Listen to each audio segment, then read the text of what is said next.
జనపేరి news కి స్వాగతం. Bulletin లో ముందుగా హెడ్లైన్స్.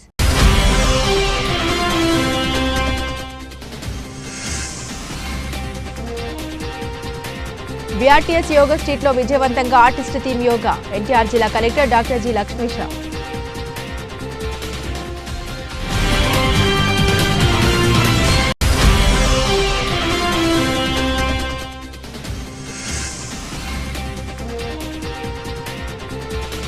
గుణదల ఫ్లైఓవర్ పనుల్ని పూర్తి చేసే దిశగా చర్యలు. Central MLA Bonda Umamaheswararao.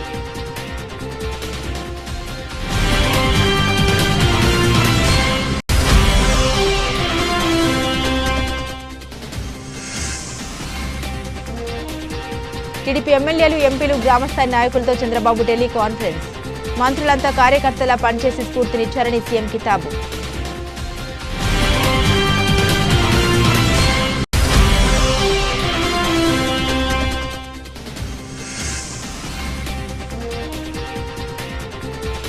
నిరంతరంగా ఓటర్ నమోదు ప్రక్రియ జరుగుతుండాలి. విజయవాడ నగరపాలక సంస్థ కమిషనర్ ధ్యానచంద్ర.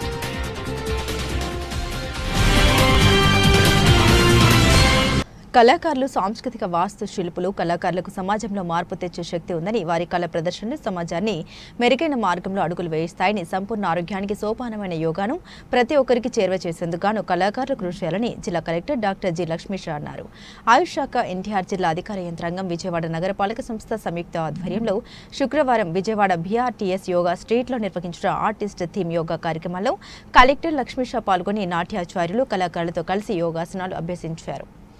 ఈ సందర్భంగా కలెక్టర్ లక్ష్మీషా మాట్లాడారు.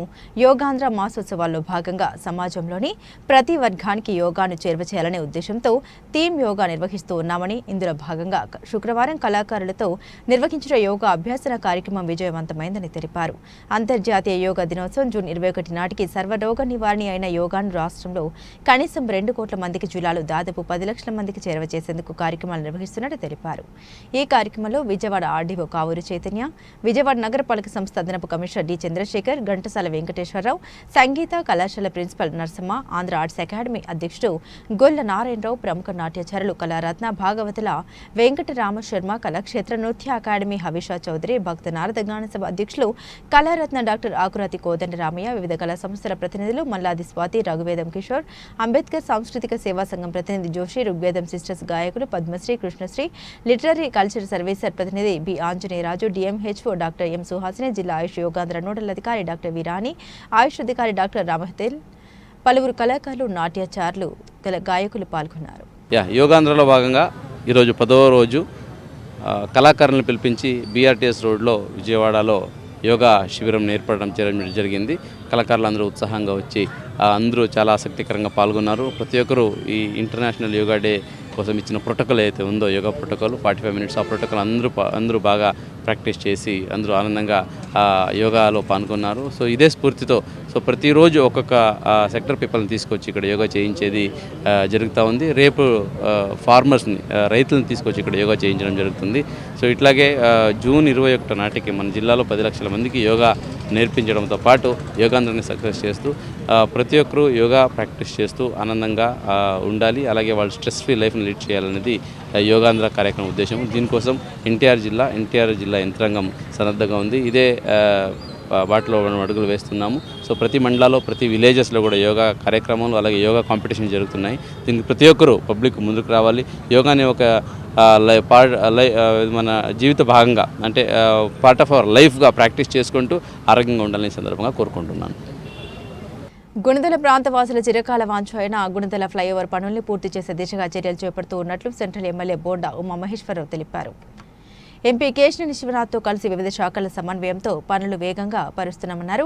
సెంట్రల్ నియోజకవర్గంలో 5 వంతెనలు నిర్మించాల్సిన అవసరం ఉందని, రానున్న 5 ఏళ్లలో అన్నింటినీ పూర్తి చేస్తామని ఆయన స్పష్టం చేశారు. గుణదల 1వ డివిజన్లో గుణదల నుండి దాదాపు దావు బుచ్చే కాలనీ వరకు రోడ్డు నిర్మాణ పనులకు స్థానిక నేతలతో కలిసి ఎమ్మెల్యే బోండా ఉమా శంకుస్థాపన చేశారు. ఈ సందర్భంగా ఆయన మాట్లాడుతూ గుణదల వాసుల చిరకాల కల అయిన 2 ఓవర్ బ్రిడ్జుల నిర్మాణం త్వరలోనే ప్రారంభిస్తామని తెలిపారు. తాను 2014 నుండి 2019 వరకు ఎమ్మెల్యేగా ఉన్న సమయంలో ఈ ఫ్లైఓవర్ పనులు ప్రారంభమయ్యాయని, కానీ తర్వాత ప్రభుత్వాలు పట్టించుకోలేదని ఆరోపించారు. ప్రస్తుతం కూటమి ప్రభుత్వం ఏర్పడిన తర్వాత ఈ పనులు మళ్లీ వేగవంతం అయ్యాయన్నారు. ఇప్పటికీ అన్ని శాఖల అధికారులతో సమన్వయం చేసుకుంటూ ముందుకు వెళ్తున్నామన్నారు. ఈ ఫ్లైఓవర్ నిర్మాణం పూర్తయితే ఈ ప్రాంత అభివృద్ధికి తోడ్పాటు అందుతుందన్నారు. ఈ కార్యక్రమంలో division president Kommineni Suresh, incharge Pinnamaneni Nani, రాష్ట్ర తెలుగు యువత మీడియా కోఆర్డినేటర్ పరుచూరి శివ, భార్గవ్, తెలుగు యువత నాయకులు గౌతమ్, సాయిరామ్, తెలుగు మహిళా నాయకులు సత్య, దివ్య, మురళీదేవి, రమాదేవి, జనసేన డివిజన్ ఇన్ఛార్జ్ సత్య ఆది తదితరులు పాల్గొన్నారు.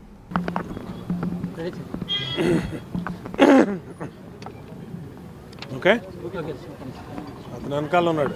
నువ్వు ఓకేనా? గుణదల 1వ డివిజన్లో ఈ ప్రాంత వాసుల చిరకాల వాంఛా కళ అయినటువంటి 2 రైల్ ఓవర్ బ్రిడ్జ్లు, ఫ్లైఓవర్లు, ఒకటి గేట్ నెంబర్ 316 డఫండమ్ స్కూల్ దగ్గర అక్కడ ఒకటి, ఇది 2009లో స్టార్ట్ చేసినటువంటి ఇక్కడ ఉలచారు కంపెనీ దగ్గర ఉన్నటువంటి ఈ 2 ఫ్లైఓవర్లు కూడా ఈ ప్రాంతంలో ఈ నిర్మాణం కనుక పూర్తయితే ఈ ప్రాంతంలో కనెక్టివిటీ పెరగడంతో పాటు వేగంగా మొత్తం ఏరియా మొత్తం అభివృద్ధి చెందుతుంది. దానికి గతంలో కూడా తెలుగుదేశం ప్రభుత్వం 2014, 2019లో నేను శాసనసభ్యుడిగా ఉన్నప్పుడు మరి చంద్రబాబు నాయుడు గారి దృష్టికి తీసుకెళ్ళి అనేక రకాలుగా ఈ ఫ్లైఓవర్ని పూర్తి చేయాలని ప్రయత్నం చేసాం. ఆ రోజు ఇక్కడ ఉన్నటువంటి సగం చేసినటువంటి కాంట్రాక్టర్ కోర్టులకు వెళ్ళటం, ఆర్బిట్రేషన్ పిటిషన్స్ కోర్టులో ఉండటం వల్ల అవలా. తర్వాత వచ్చిన ప్రభుత్వాలు పట్టించుకోలేదు. మళ్ళా ఇవాళ అభివృద్ధి పథంలో ముందుకు తీసుకెళ్లే తెలుగుదేశం ప్రభుత్వం వచ్చినాక వేగంగా ఈ పనులన్నింటిని కూడా మొదటి నుంచే మొదలుపెట్టాం. పార్లమెంట్ సభ్యులు కేశినేని శివనాథ్ చిన్ని అలాగే నేను దీని మీద నిరంతరం కూడా కలెక్టర్ గారి ఆధ్వర్యంలో ఇప్పటికే అనేక రివ్యూలు జరిపాం. డిఆర్ఎంలు, ఏఆర్ఎంలు, అలాగే సీనియర్ సూపరింటెండెంట్ ఇంజనీర్లు, మిగిలినటువంటి అధికారులతో జాయింట్ ఇన్స్పెక్షన్స్ కూడా ఇప్పటికీ పూర్తి చేయడం జరిగింది. ప్రధానంగా సెంట్రల్ నియోజకవర్గంలో అంటే ఇవాళ జగన్మోహన్ రెడ్డి వైసీపీ జరుగుతున్నటువంటి పనుల్ని, అభివృద్ధిని ఓర్వలేకపోతూ ఉన్నారు. ఇవాళ మహానాడులో ఈ రాష్ట్రం సమగ్ర అభివృద్ధి, ఒక ప్రాంతం కాకుండా సమగ్ర అభివృద్ధే లక్ష్యంగా ఈ ప్రభుత్వం అనేక తీర్మానాలు ప్రవేశపెట్టింది. అటు రాయలసీమలో తాగునీటి ప్రాజెక్టులు కానీ, అలాగే గోదావరి బసంచర్ల ప్రాజెక్టు కానీ, అలాగే ఇటు అమరావతి కానీ, అటు విశాఖపట్నానికి ఐటీలు కానీ, అట్లాగే అనేక పరిశ్రమలు తీసుకురావడం అన్నిటిని కూడా దృష్టి పెట్టాం. వాళ్ళకి కనబడతలేదు, వాళ్ళు దాన్ని చెప్పలేకపోతూ ఉన్నారు. ఈ ప్రభుత్వం లక్ష్యం ఇటు సంక్షేమం పేదవాళ్ళకి, అటు అభివృద్ధి, మరొకటి ఉపాధి, 3 కూడా సమానంగా ఖచ్చితంగా చేస్తాం. దానికి మహానాడు అద్భుతంగా ఒక వేదిక, చరిత్రలో ఎప్పుడూ లేనటువంటి విధంగా మొట్టమొదటిసారి కడపలో పెట్టి 5 లక్షల మందితో సభ పూర్తి చేసేటప్పటికీ వాళ్ళకి కళ్ళు బైర్లు కంపెనీ, వాళ్ళ అర్థం కాని పరిస్థితుల్లో, దిక్కుతోచని పరిస్థితుల్లో వైసీపీ ఉంది. ఖచ్చితంగా మా కాళ్ళతో పనే లేదు, లెక్కే లేదు. మా పని మేము చేసుకుంటూ రాష్ట్ర అభివృద్ధి లక్ష్యంగా ముందుకెళ్తాం. టీడీపీ ఎమ్మెల్యేలు, ఎంపీలు, గ్రామస్థాయి నాయకులతో సీఎం చంద్రబాబు టెలికాన్ఫరెన్స్ నిర్వహించారు. మహానాడు అద్భుతంగా జరిగిందని ముఖ్యమంత్రి వ్యాఖ్యానించారు. సక్సెస్ చేసిన నేతలకు, కార్యకర్తలకు చంద్రబాబు అభినందనలు తెలియజేశారు. మంత్రులంతా కార్యకర్తల్లా పనిచేసి స్ఫూర్తినిచ్చారని సీఎం కితాబిచ్చారు.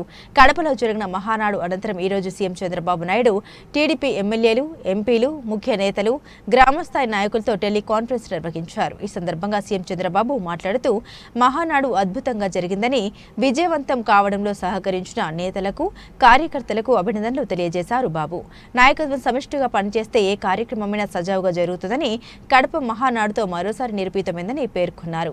కూటమి ప్రభుత్వంపై ప్రజలు పెట్టుకున్న నమ్మకాన్ని నిజం చేస్తున్నామంటూ హర్షం వ్యక్తం చేశారు. ఏడాదిలో ప్రభుత్వం చేపట్టిన పథకాలు, అభివృద్ధి కార్యక్రమాలు, పాలనా నిర్ణయాలపై ప్రజలు సానుకూలత ఉందన్నారు.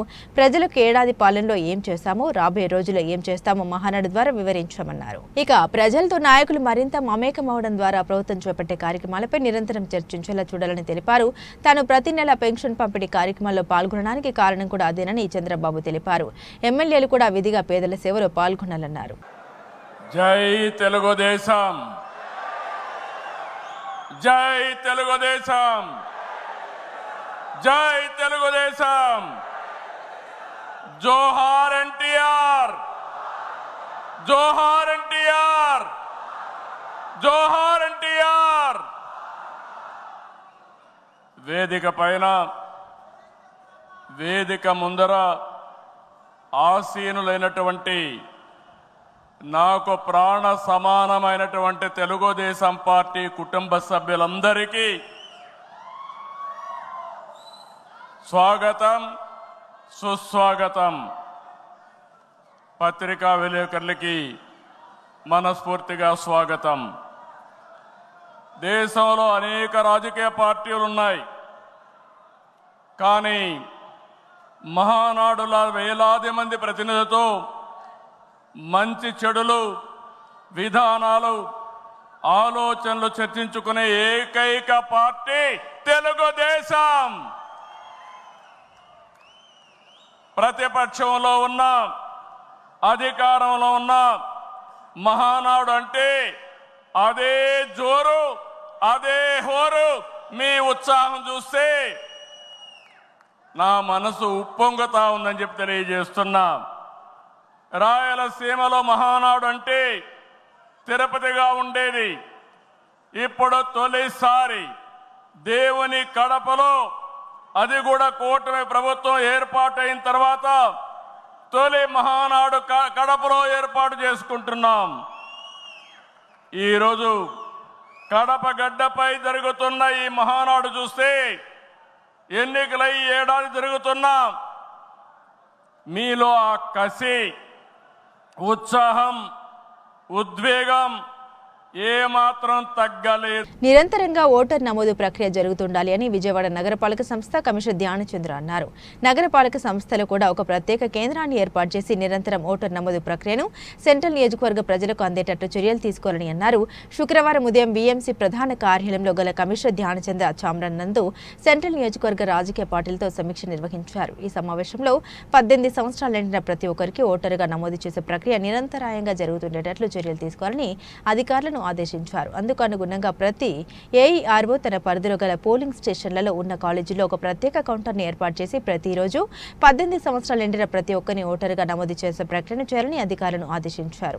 నమోదైన ప్రతి ఒక్కరికి పీవీసీ ఓటర్ కార్డు వారికి అందేటట్లు చర్యలు తీసుకోవాలన్నారు. విజయవాడ నగర సంస్థలో కూడా ఒక ప్రత్యేక కేంద్రాన్ని ఏర్పాటు చేసి నిరంతరం ఓటర్ నమోదు ప్రక్రియను సెంట్రల్ నియోజకవర్గ ప్రజలకు అందేటట్లు చర్యలు తీసుకోవాలని తెలిపారు.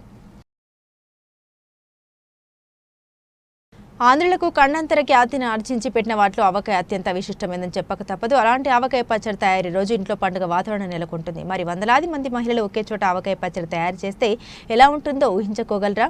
శ్రీదేవి సాంస్కృతిక సంక్షేమ సంఘం వ్యవస్థాపక అధ్యక్షురాలు దూపాటి శ్రీదేవి ఈ మహత్తర కార్యక్రమానికి శ్రీకారం చుట్టారు. శ్రీదేవి సాంస్కృతిక సాంఘిక సంక్షేమ సంఘం ఆధ్వర్యంలో ఆదిరే ఆవకాయ పేరిట గాంధీనగర్లోని ఛాంబర్ ఆఫ్ కామర్స్ ఇండస్ట్రీ హాల్లో ఆవకాయ పచ్చడి తయారీ పోటీలు నిర్వహించారు. ఈ పోటీలో వందలాది మంది మహిళలు ఎంతో ఉత్సాహంగా పాల్గొన్నారు. నిర్వాహకులు సమకూర్చిన ముడి పదార్థాలతో ఆవకాయ పచ్చడిని ఎప్పటికప్పుడే పట్టి ఔరా అనిపించారు. ఆవకాయ గుమగుమలతో ఆ ప్రాంతం సందర్శకులను చవులూరేలా చేసింది. ఈ సందర్భంగా సంఘం వ్యవస్థాపక అధ్యక్షురాలు దూపాటి శ్రీదేవి మాట్లాడుతూ తమ సంఘం స్థాపించిన నాటి నుండి ప్రతి నెల మహిళలకు సంబంధించిన ఏదో ఒక అంశంలో పోటీలు నిర్వహించడం ఆనవాయితీగా వస్తోందన్నారు. వేసవి అంటే మల్లెలు, ఆవకాయకు ప్రాధాన్యత ఇస్తారని అన్నారు. గత నెలలు మల్లెపూలతో ఫోటోలు నిర్వహించామని, ఈ నెలలో ఆవకాయ పోటీలు నిర్వహించగా మహిళల నుండి అనూహ్య స్పందన లభించిందని తెలిపారు. ప్రభుత్వం కూడా తన సేవలకు గుర్తింపుగా ఉగాది పురస్కారాన్ని ఇచ్చి ప్రోత్సహించిందని తెలిపారు. అందరికీ నమస్కారం. నా పేరు దూపాటి శ్రీదేవి. శ్రీదేవి సాంస్కృతిక సాంఘిక సంక్షేమ సంఘం ఆధ్వర్యంలో నేను ప్రతి నెల ఏదో ఒక ప్రోగ్రాం మహిళలకు సంబంధించింది చేస్తూ వచ్చాను. వీళ్ళందరూ నన్ను ఎంతో ఇదిగా ఆదరిస్తున్నారు. రాష్ట్ర ప్రభుత్వం కూడా గుర్తించి నాకు మొన్న ఉగాది పురస్కారం కూడా ఇచ్చారు. నేను కళాసేవ చేస్తున్నందుకు వారికి కూడా ధన్యవాదాలు. అయితే నేను ఏ నెలలో వచ్చే సందర్భాన్ని బట్టి ఆ నెల సంబంధించిన ప్రోగ్రాం చేస్తుంటాను. ఈసారి వేసవి అంటే మల్లెపూలు, మామిడికాయ పచ్చడి, ఆవకాయ ఈ రెండు జరుగుతుంటాయి. పోయిన సంవత్సరం నేను మల్లెపూలతోటి కార్యక్రమం చేశాను. ఇప్పుడు ఆవకాయ ఇంట్లో అందరూ పెట్టుకుంటుంటారు, కానీ ఒకే చోట 400 మంది పెట్టారు అంటే అది ఎంత గ్రాండ్గా ఉంటుందో అన్న ఇదితోటి నాకు ఆలోచన వచ్చింది. అందుకే వేసవి సందర్భంగా ఆవకాయ అదిరే ఆవకాయ అనే ప్రోగ్రాం పెట్టా. నిజంగా అదుర్స్ అనే రేంజ్లో సుమారుగా ఒక 400 మంది మహిళలు వచ్చి ఈ కార్యక్రమంలో పాల్గొన్నారు. వాళ్ళందరికీ ధన్యవాదాలు తెలియజేసుకున్నాను. అలాగే నాకు ప్రతి వాళ్ళు సహకరించారండి. సహకారం లేకపోతే నేను ఏ కార్యక్రమం చేయలేను. అలాగే ప్రతి వాళ్ళు ఆయిల్ కానీ, నూనె కానీ, హాల్ కానీ, అల్పాహారం కానీ ప్రతి ఒక్కళ్ళు నాకు సహకరిస్తూ వచ్చారు. వాళ్ళందరికీ ధన్యవాదాలు. అలాగే ముఖ్యంగా మీడియా మిత్రులందరికీ కూడా నా ధన్యవాదాలు తెలియజేసుకుంటున్నాను. వాయువ్య బంగాళాఖాతంలో ఏర్పడిన వాయుగుండం తీవ్ర వాయుగుండంగా బలపడి బంగ్లాదేశ్, పశ్చిమ బెంగాల్ మధ్య తీరం దాటింది. ఆంధ్రప్రదేశ్లోని పలు జిల్లాలో అక్కడక్కడ తేలికపాటి నుండి మోస్తారు వర్షాలు కురిసే అవకాశం ఉందని వాతావరణ శాఖ తెలిపింది. తెలుగు రాష్ట్రాల్లో వర్షాలు కురుస్తున్నాయి. వాయువ్య బంగాళాఖాతంలో ఏర్పడిన వాయుగుండం తీవ్ర వాయుగుండంగా బలపడి బంగ్లాదేశ్, పశ్చిమ బెంగాల్ మధ్య తీరం దాటింది. ఇది రానున్న 12 గంటల్లో మరింత బలహీనపడనుందని వాతావరణ శాఖ తెలిపింది. దీని ప్రభావంతో కోస్తాంధ్ర, రాయలసీమలో పలుచోట్ల పిడుగులు, ఉరుములతో కూడిన వర్షాలు కురుస్తున్నాయి. సముద్రం కల్లోలంగా మారినందున కోస్తా ప్రాంతంలోని మత్స్యకారులు ఎవరూ చేపల వేటకు వెళ్లరాదని ప్రభుత్వం హెచ్చరించింది. ఇక వాయుగుండం నైరుతి రుతుపవనాలతో ఆంధ్రప్రదేశ్ రాష్ట్ర వ్యాప్తంగా 20 జిల్లాలు వర్షాలు కురుస్తాయని విపత్తు నిర్వహణ సంస్థ వెల్లడించింది. శ్రీకాకుళం, విజయనగరం, మన్యం, అల్లూరి సీతారామరాజు, విశాఖపట్నం, అనకాపల్లి, కాకినాడ, కోనసీమ, తూర్పు గోదావరి, పశ్చిమ గోదావరి, ఏలూరు, కృష్ణా, ఎన్టీఆర్, బాపట్ల, పల్నాడు, ప్రకాశం, నెల్లూరు, నంద్యాల, వైఎస్ఆర్ కడప, తిరుపతి జిల్లాలో వర్షాలు పడొచ్చని పేర్కొంది. అలాగే మిగిలిన జిల్లాలో తేలికపాటి జల్లులు పడతాయని వివరించింది.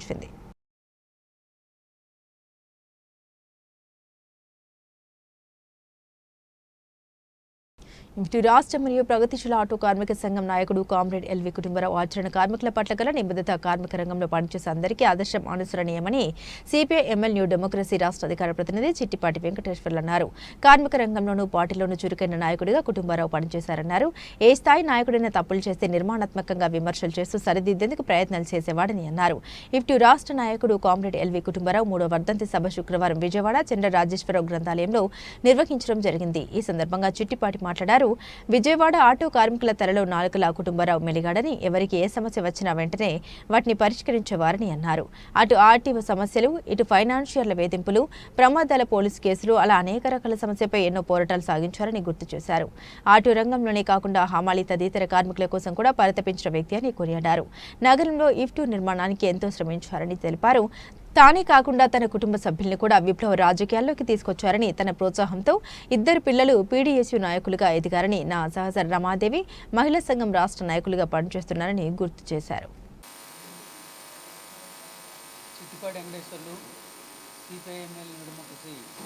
రాష్ట్ర అధికార ప్రతినిధి, ఐఎఫ్టియు రాష్ట్ర నాయకులు, ఆటో వర్కర్స్ యూనియన్ నాయకులు, కార్మిక వర్గ నేత కామ్రేడ్ ఎల్వి కుటుంబరావు మరణించి 3 సంవత్సరాలైంది.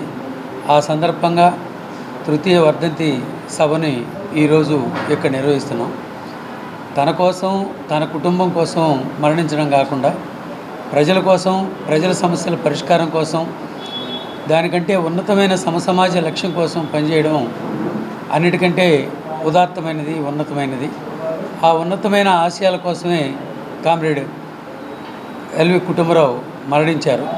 అందుకే ఆయన గురించి క్లుప్తంగా మాట్లాడుకోవడానికే ఈరోజు ఈ సభని ఏర్పాటు చేయడం జరిగింది.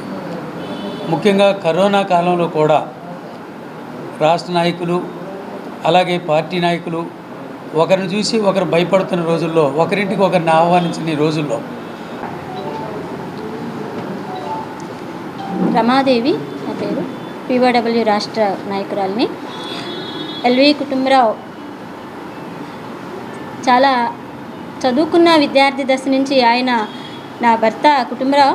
కాకపోతే ఏంటంటే ఆటో డ్రైవర్గా కుటుంబ జీవనం సాగిస్తూనే ఆయన చదువుకున్న ఆటో కార్మికుల సమస్యల పట్ల, వాళ్ళు ఫైనాన్షియల్ వేధింపులు కానీ, లేదంటే అద్దె బండ్లు వేసే వాళ్ళ ఇబ్బందులు కానీ, ఆర్టీఓ ఆఫీస్లో సమస్యల మీద ఆయన చాలా పోరాటం చేశాడు.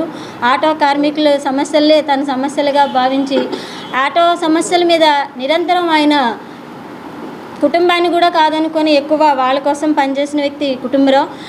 అలానే కానీ కుటుంబంలో స్త్రీలు కూడా ఇంటికే పరిమితం కాకూడదు, మీరు బయటకు వచ్చి మహిళల సమస్యల మీద పనిచేయాలని చెప్పి చాలా ఆదర్శంగా ఉండాలి మనం అని చెప్పి మాకు కూడా, మా కుటుంబానికి కూడా చాలా సలహాలు ఇచ్చిన వ్యక్తి నా భర్త కుటుంబరావు. మా పిల్లల్ని కూడా పీడిఎస్ విద్యార్థి రంగంలో చదువులు స్కూల్ వరకే కాదు, మీరు బయట విద్యార్థులు ఎటువంటి సమస్యలు హాస్టల్ పిల్లలు ఎదుర్కొంటున్నారో అటువంటి తను విద్యార్థి దశ నుంచి పనిచేసిన వ్యక్తి కాబట్టి మా పిల్లల్ని కూడా అదే భావాలతో వాళ్ళకి నేర్పించడం జరిగింది. ఈరోజు నా పిల్లలు కూడా పీడిఎస్ విద్యార్థి రాష్ట్ర కమిటీ సభ్యులుగా వాళ్ళు పనిచేసి ఉన్నారు, ఇద్దరు పిల్లలు కూడా. అట్లానే ఈరోజు నా పిల్లల్ని నా పాప బీఎస్సీ చదివిన అలా కాదు, ఆటో రంగంలో మేము చాలా సమస్యలు ఎదుర్కొంటున్నాం, మాకు ఒక లాయర్ కావాలని చెప్పి నా పిల్లని సైన్స్ గ్రూప్ నుంచి కూడా తను లాయర్ అయితే అన్ని సమస్యలకు తెలుసుకుంటాం మేము. తాను కూడా చార్టెడ్ అకౌంటెంట్ కావాలని ఆశించి ఆర్టికల్స్ కూడా పూర్తి చేశారని, కానీ చివరికి రాజకీయ నాయకునయ్యారని మంత్రి నాదెండ్ల మనోహర్ అన్నారు. ముఖ్యమంత్రి చంద్రబాబు, ఉప ముఖ్యమంత్రి పవన్ కళ్యాణ్ నాయకత్వంలో 2040 నాటికి ఆంధ్రప్రదేశ్ను $2.4 ట్రిలియన్ ఆర్థిక వ్యవస్థగా తీర్చిదిద్దడమే లక్ష్యంగా పెట్టుకున్నామని మనోహర్ వెల్లడించారు.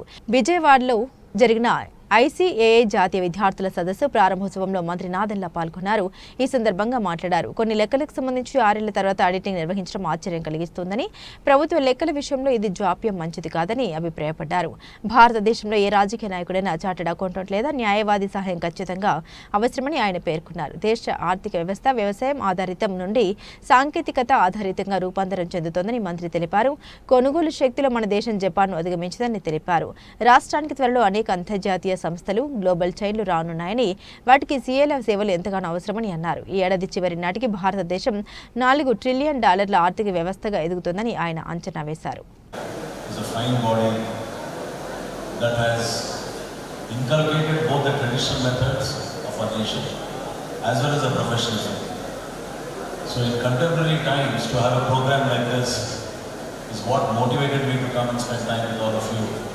Because it's not easy to organize a program of this scale.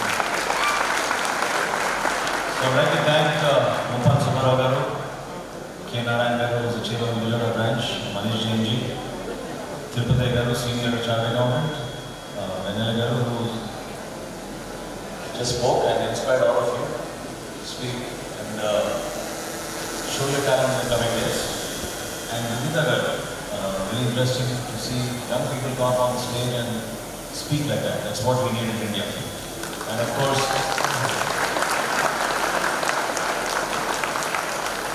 I wouldn't have been here if it was not for the invitation of Jayanta Janjana Charvaka.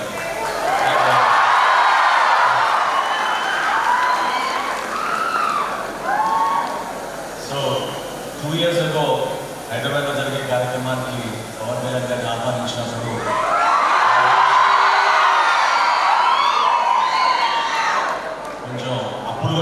కొంచెం ఇష్యూస్ ఉండింది. ఈరోజు కూడా ముందుగా అనుకున్న వేదిక కాకుండా ఈరోజు ఇక్కడ మనం కూర్చోవడం it's an excellent opportunity. I just want to share a few things with you because even I wanted to be a chartered accountant. After my degree I did articleship for 1 year, but then I got into MBA and then I moved on with the MBA degree. So it always used to bother me when I went for audits, especially to government corporations. It was the year 1984 and we were doing audits of 1978-79. తమ పొట్టపైన కొట్టే చర్యల్ని రాష్ట్ర ప్రభుత్వం వెంటనే విడనాడాలని Andhra Pradesh ration mobile dispensary unit operators సంఘం రాష్ట్ర నాయకులు వీరయ్య డిమాండ్ చేశారు. ప్రభుత్వ విధానాలతో రాష్ట్ర వ్యాప్తంగా ఇంటింటికి రేషన్ పంపిణీ వ్యవస్థలో 9,260 మంది MDO ఆపరేటర్లు జీవనోపాధి దెబ్బతింటుందని ఆవేదన వ్యక్తం చేశారు. తమను నిరవధికంగా ఆపేసే రీతిలో ప్రభుత్వం వ్యవహరిస్తే రాష్ట్ర వ్యాప్తంగా ఆందోళన చేపడతామన్నారు. MDO ఆపరేటర్స్ కు ప్రభుత్వ పరంగా చెల్లించాల్సిన బకాయిల్ని తక్షణమే విడుదల చేయాలని డిమాండ్ చేశారు. తమ సమస్యల పరిష్కారం కోరుతూ Andhra Pradesh ration MDO operators Vijayawada dharna చౌక్లో ధర్నా నిర్వహించారు. MDO ఆపరేటర్లను ప్రభుత్వం ఆపేదలుచుకుంటే తక్షణమే బకాయిలు చెల్లించాలని నినాదాలు చేపట్టారు. ఈ ధర్నాలో పాల్గొన్న MDO ఆపరేటర్ల సంఘం రాష్ట్ర నాయకుడు వీరయ్య మాట్లాడారు. ప్రభుత్వ వ్యవహార శైలి 9,260 మంది MDO ఆపరేటర్లను రోడ్డున పడేస్తోందన్నారు. ఈ నెల మే 20వ తారీఖున కేబినెట్ తీసుకున్నటువంటి నిర్ణయం వల్ల సుమారుగా 9,260 ఆపరేటర్లు మరియు 9,260 మంది హెల్పర్లు కుటుంబాలు రోడ్డున పడ్డాయన్నారు. వీరందరికీ యథావిధిగా జీవన ఉపాధి పొందడానికి వీలుగా రేషన్ డీలర్లుగా పనిచేసే అవకాశం కల్పించాలన్నారు. లేదంటే రాష్ట్ర వ్యాప్తంగా కూడా ప్రభుత్వంలో అనేక శాఖల్లో ఉద్యోగాలు బ్యాక్లాగ్ పోస్టులు ఉన్నాయని, ఆయా పోస్టులను నియమించి ప్రభుత్వం MDO ఆపరేటర్ను ఆదుకోవాలని తెలిపారు. నా పేరు వీరయ్య అండి. విజయవాడ MDO అసోసియేషన్ వైస్ ప్రెసిడెంట్ని. సార్, నాదెండ్ల మనోహర్ గారికి నేను ఒక మాట చెప్దాం అనుకున్నాను. సార్ ఇంటి దొంగని ఈశ్వరుడైనా పట్టలేడని చెప్పిన సామెత ఒకటి ఉందని విన్నాం సార్, మా పెద్దల నుంచి వింటున్నాం సార్. అలాగే మా ఇంటి దొంగ కూడా ఒకడు ఉన్నాడని లేదా నలుగురు ఉన్నారని చెప్పి మాకు తెలిసింది సార్. సార్, ఆ ఇంటి దొంగని మీరు ఒక్కళ్ళే పట్టించగలరు, మాకు న్యాయం చేయగలరు సార్. మా ఎండీలు అందరం దయచేసి మేము కోరుకునేది ఒకటే, కుదిరితే మమ్మల్ని విధుల్లోకి తీసుకోండి, లేదా మాకు రావాల్సిన బకాయిలన్నీ మాకు రిలీజ్ చేయండి. అయితే సార్, మీరు మాకు మేము మనస్ఫూర్తిగా అనుకుంటున్నాం సార్, ఒకరిని ఈపు మీద కొడితే బాగుంటుంది కానీ సార్ పొట్ట మీద కొట్టకూడదు సార్. మేము ఈ ప్రభుత్వాన్ని కోరుతున్న ఒక్కటే విన్నపం ఏంటంటే సార్, ఆ ఇంటి దొంగను ఎవరినో పట్టించండి, మీతో మాట్లాడి మాకు ఈ ఎండిఓ వ్యవస్థ వద్దు, మా వెహికల్ మాకు ఇస్తే చాలని ఆ మాటలు పలికిన ఆ దొంగను పట్టించండి సార్. ఒక్కడు మాట్లాడిన దానికి లేదా నలుగురు మాట్లాడిన దానికి 9260 మందిని రోడ్డును పడేశాడు సార్. దయచేసి అడుగుతున్నాం సార్, విన్నపం చేస్తున్నాం సార్, మాకు ఎవరైతే వాళ్ళు ఉన్నారో వాళ్ళని పట్టించండి, వాళ్ళకి దేహశుద్ధి చేయాలనుకుంటున్నాం. అలాగే మమ్మల్ని గుర్తించండి సార్, ఆ ఒక్కళ్ళ మాట ఇద్దరు మాట తీసుకోవద్దు సార్. మా ఎండీలందరినీ గుర్తించండి, మాకు ఏదో ఒక న్యాయం జరిగించండి. మాకు ఆ వెహికల్ ఫిట్నెస్కి కానీ అలాగే మా అందరికీ ఏదైనా ఉద్యోగం కల్పించండి. అది మున్సిపాలిటీలో కానీ మా చదువుకున్న చాలామంది డిగ్రీల వరకు చదువుకున్నారు సార్, వాళ్ళకి చదువుకున్న స్తోమతను బట్టి ఏదో ఒక ఉద్యోగం కల్పించండి. అర్ధాంతరంగా మమ్మల్ని రోడ్డున పడేయద్దు సార్, మనవి చేస్తున్నాం సార్. మాకైతే నిజంగా మనస్ఫూర్తిగా ఎంత వేదనగా ఉందంటే, రేపొద్దున స్కూళ్ళు కాలేజీలు తెరుస్తున్నారు సార్, మా పిల్లల భవిష్యత్తు ఏంటి, మా భవిష్యత్తు ఏంటి, అర్ధాంతరంగా రోడ్డును పడేశారు. ఆ వెహికల్ తిరగడానికి రోడ్డు ఎక్కడానికి కూడా లేకపోయింది సార్. మీరు ఏదైతే 1వ తారీఖు చెప్పారో వెహికల్ మీరు తిరగడానికి అనుకూలంగా ఉండి మీకు అప్పచెబుతామని చెప్పారో, 1వ తారీఖు కనుక మాకు ఆ వెహికల్ అప్పచెప్పకపోతే మేము ప్రతి ఒక్కళ్ళం రోడ్డును పడిపోతాం సార్. మేము ఆ రోడ్డును పడకూడదని సార్, మేము ఇప్పటికీ మా ఫ్యామిలీ ఎంతో కుంగిపోతున్నాం సార్. మేము రోడ్డును పడ్డాం, రేపొద్దున 1వ తారీఖు మా పిల్లలు వస్తారేమో, 2వ తారీఖు మా ఆవిడ, మా పిల్లలు, మా తల్లిదండ్రులతో సహా రోడ్డును పడతామేమో గమనించండి. ఇదే ధర్నా చౌక్లో ఇదే ఆఖరి రోజు అని మేము అనుకున్నాం, అదే ఆఖరి రోజుగా మీరు చేయవలసిందిగా కోరుతున్నాం. రేపొద్దున పిల్లలు భార్యలతో రోడ్డును పడి ఇదే ధర్నా చౌక్లో మేము మళ్ళీ ఏడ్చే దుస్థితి తేకుండా మాకు న్యాయం చేయవలసిందిగా కోరుతున్నాము. అదే రీతిగా మా వెహికల్కి 10%ఏ మా చేత కట్టించి 90% సబ్సిడీ అన్నారు కాబట్టి తిరిగి మేము కట్టిన 57 నెలలు 30,000 చొప్పున 1,71,000 మాకు రావాల్సిందిగా న్యాయంగా అడుగుతున్నాం సార్. మీ ప్రభుత్వ పరంగానే రావాల్సిందిగా అడుగుతున్నాం. 1,71,000 మా డబ్బులు, మా ప్రతి ఒక్క ఎండి డబ్బులు, 9,260 మంది డబ్బులు దయచేసి తిరిగి వేయవలసిందిగా కోరుతున్నాము, లేదా మా అగ్రిమెంట్ ప్రకారంగా మమ్మల్ని విధుల్లోకి తీసుకోవాల్సిందిగా కోరుతున్నాం. కేంద్ర ప్రభుత్వం కార్మిక హక్కులను హరించేలా చేపడుతున్న నల్ల చట్టాలను తక్షణమే రద్దు చేయాలని భారత కార్మిక సంఘాల సమైక్య ఐఎఫ్టీయూ రాష్ట్ర ప్రధాన కార్యదర్శి రామకృష్ణ డిమాండ్ చేశారు. భారత కార్మిక సంఘాల సమైక్య రాష్ట్ర నాయకులు ఎల్వి కుటుంబరావు 3వ వర్ధంతి సభ గాంధీనగర్ ప్రెస్ క్లబ్లో నిర్వహించారు. ఈ సందర్భంగా ఐఎఫ్టీయూ రాష్ట్ర ప్రధాన కార్యదర్శి రామకృష్ణ మాట్లాడారు. ఎల్వి కుటుంబరావు ఆశయ సాధనకు సమైక్య ఆధ్వర్యంలో కృషి చేయనున్నట్లు వివరించారు. కేంద్ర రాష్ట్ర ప్రభుత్వాలు కార్మికుల సంక్షేమాన్ని విస్మరిస్తున్నాయన్నారు. కేంద్ర ప్రభుత్వం కార్మిక హక్కులను హరించేలా నిర్ణయాలు తీసుకుంటుందని తెలిపారు. కగార్ పేరుతో పాలక ప్రభుత్వాలు విధ్వంసాన్ని సృష్టిస్తున్నాయని ఆవేదన వ్యక్తం చేశారు. ఆపరేషన్ కగార్ను తక్షణమే నిలుపుదల చేయాలని ఐఎఫ్టీయూ కోరుతోందన్నారు. త్రివర్ణ పథకానికి కాషాయ రంగు అద్దేలా రాజ్యాంగం యొక్క మూల సూత్రాలను విస్మరించి దేశాన్ని భారతీయ జనతా పార్టీ పాలిస్తోందని తెలిపారు. 40 కోట్ల మంది ప్రజలు అర్థాలతో అలమటిస్తున్నారని ప్రభుత్వ గణాంకాలు చెబుతుంటే అవేమీ పట్టించుకొని ప్రభుత్వం దేశంలో మతోన్మాదాన్ని రెచ్చగొట్టేలా పాలన సాగిస్తూ ఉందన్నారు. ఇటువంటి పాలకుల విధానాలపై కామ్రేడ్ ఎల్వి కుటుంబరావు పోరాట స్ఫూర్తితో పనిచేస్తామని, కేంద్ర రాష్ట్ర ప్రభుత్వాల కార్మిక వ్యతిరేక విధానాలపై పోరాడతామన్నారు. ఫలితంగా ఎల్వి కుటుంబరావు చిత్రపటానికి నివాళులర్పించారు. ఎం రామకృష్ణ, ఐఎఫ్టీయూ రాష్ట్ర ప్రధాన కార్యదర్శి. సమాజ మార్పు కోసం, ఈ అసమానత లేని సమాజం కోసం అహర్నిశలు పనిచేసినటువంటి ఎల్వి కుటుంబరావు 3వ సంస్మరణ సభని ఈరోజు గాంధీ భవన్లో ప్రెస్ క్లబ్లో జరుపుకుంటూ ఉన్నాం. ప్రధానంగా ఆయన విద్యార్థి దశ నుంచి అలాగే భారత కార్మిక సంఘాల సమైక్య ఐఎఫ్టీయూలో చేరి, అలాగే ప్రగతిశీల ఆటో కార్మిక సంఘాన్ని వ్యవస్థాపక అధ్యక్షులుగా కొనసాగినటువంటి ఆయన మానవతావాదిగా కార్మికులకి, ఆటో కార్మికుల హృదయాల్లో నిలిచిపోయినటువంటి వ్యక్తి ఎల్వి కుటుంబరావు. ఆయన ఆశయాలను కొనసాగించడం కోసం, అసమానతలు లేని సమాజం కోసం సిపిఎంఎల్ న్యూ డెమోక్రసీ పార్టీ, భారత కార్మిక సంఘాల సమాఖ్య కొనసాగుతుందని చెప్పేసి అని తెలియజేస్తూ ఈరోజు దేశంలో రాష్ట్రంలో జరుగుతున్నటువంటి ఆర్థిక విధ్వంసం అట్లాగే రాజకీయాల సంక్షోభం ఈరోజు పరాకాష్ఠకు చేరినాయి. ఈరోజు ఎన్నికల్లో అధికారంలోకి వచ్చినటువంటి కూటమి ప్రభుత్వం అసంఘటిత రంగంలో ఉన్నటువంటి 22,000 మంది ప్రమాదాలతో అలాగే మరణించినటువంటి వాళ్ళు ఉంటే కనీసం వాళ్ళకి కాంపన్సేషన్ అనేటువంటిది ఇవ్వకపోవడం చాలా దురదృష్టకరం. చాలా విషయాలు ఎన్నికల ముందు ఇచ్చినటువంటి హామీల పట్ల ప్రభుత్వం ఆలోచించట్లేదు. అసంఘటిత రంగ కార్మికుల సంఖ్య పెరుగుతూ ఉంది. అట్లాగే లేబర్ కోడ్లు రద్దు చేయాలనేటువంటి ఒక డిమాండ్ ముందుకు వచ్చినా కానీ ఇప్పుడున్నటువంటి కూటమి ప్రభుత్వం దాని మీద మాట్లాడట్లేదు. బులెటిన్ ముగించే ముందు హెడ్లైన్స్ మరోసారి.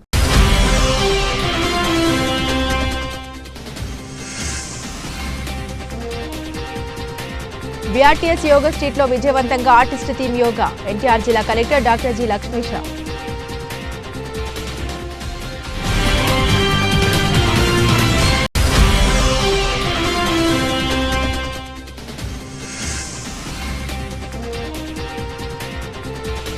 గుణదల ఫ్లైఓవర్ పనుల్ని పూర్తి చేసే దిశగా చర్యలు. Central MLA Bonda Uma Maheswararao.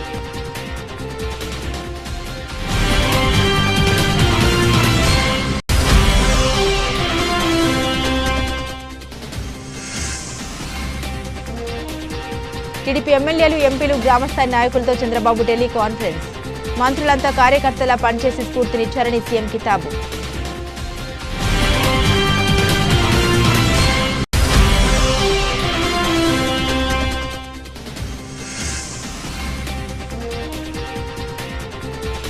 నిరంతరంగా ఓటర్ నమోదు ప్రక్రియ జరుగుతుండాలి. విజయవాడ నగరపాలక సంస్థ కమిషనర్ ధ్యానచంద్ర.